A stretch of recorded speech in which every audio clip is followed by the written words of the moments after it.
ధనమేరా అన్నిటికీ మూలం, ఆ ధనము విలువ తెలుసుకొనుటే మానవ ధర్మం.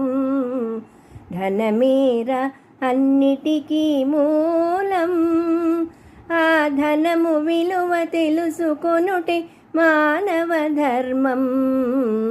ధనమేరా అన్నిటికీ మూలం.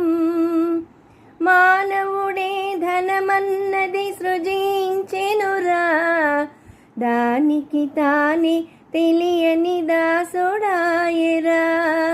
ధనలక్ష్మిని అదుపులోన పెట్టినవాడే, ధనలక్ష్మిని అదుపులోన పెట్టినవాడే. గుణవంతుడు బలవంతుడు భగవంతుడురా, ధనమేరా అన్నిటికీ మూలం.